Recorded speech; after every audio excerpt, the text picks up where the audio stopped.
All right, Jim. Thanks for coming out first of all and being here. We're going to go a little one-on-one now. You're from the D.C. area, obviously. Is now anybody that's from the D.C. area? Is politics kind of the main sport out there? Is it when you grow up in an epicenter of that? Does everybody talk politics? Is everybody involved with politics? How's that work growing up? You know, you do kind of marry us by osmosis. I mean, Sure. because it's in the media. I mean, what happened in the congressional subcommittee on whatever is leading the news. And that was a huge adjustment for me when I moved to Texas. And I couldn't wait to see what happened in the congressional subcommittee on the this, that, the other thing. And the lead on the local news was a fourth grader who finished runner-up in the state spelling bee. And that was not Washington, D.C. It was a culture shock, but looking back, it was the best kind of culture shock because politics isn't everything. Now, saying that politics isn't everything, you spent most of your life in politics, though. I mean, Yeah. how has that been? You've gotten to do something that I think few Americans ever could dream about now, and that's working at a White House. Yeah. What was it like working at the White House? You can only imagine the kind of energy that must be going on there and the importance. Do you feel that every day when you went there? Is it something that you look back on and say, wow, that was a special time? There wasn't a day that I showed up for work that I didn't feel a sense of awe about being at the White House. Now, granted, I was fresh out of college. I had a full-time job. I had health benefits. My mother thought I'd, you know. You made it. I was done. I was a made man. I was good.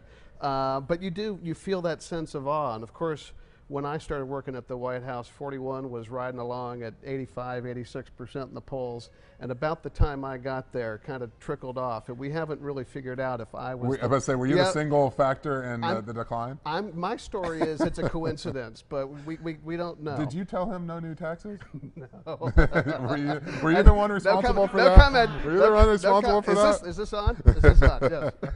Now you still continue to this day, still help him with speeches, still go on. How does that work? What's that relationship like with the president? He is the finest human being I've ever met. He is the nicest, most decent, most competitive. I mean, you could take out your list of superlatives and run right down it, and George Herbert Walker Bush is it. He's you know, when President Obama gave him the Presidential Medal of Freedom, he said, "This is a gentleman," and that's probably the best way to sum it up. But he's a competitive son of a gun.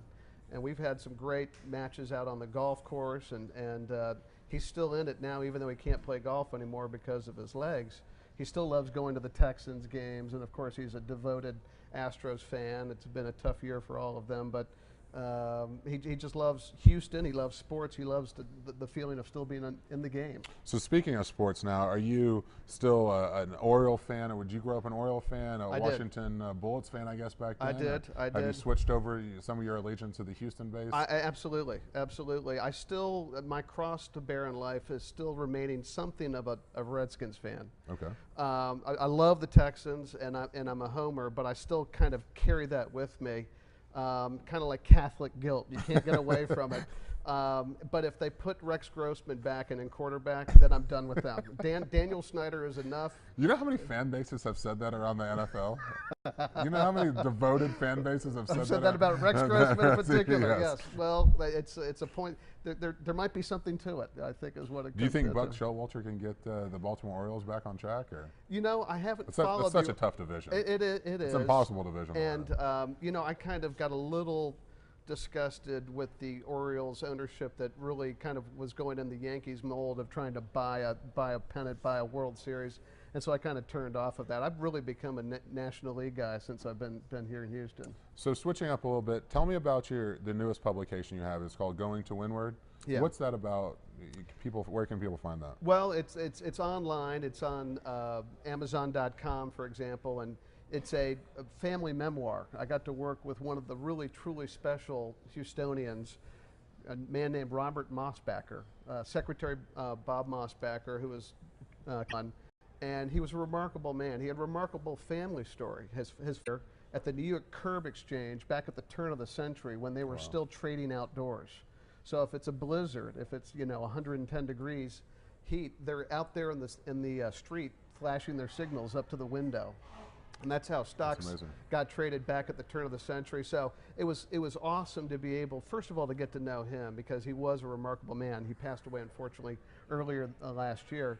But to learn that quintessential rags to riches American story and how he came to Houston, built a business, and then helped a great man become president of the United States. So wrapping up real quick, Yeah. you get one more opportunity to do something in the political realm. What is it? What have you not done? What have you not fulfilled that you'd like to have one more crack at? That you'd want to take a shot at? You know, I've worked at a White House for various offices.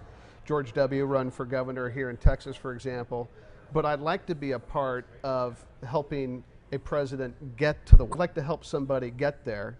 And so that's why I've been involved in the Romney campaign. But pick any campaign. It's been a wonderful experience just to be a part of the process, to be invested in it. We only get one country, we only That's get right. one president.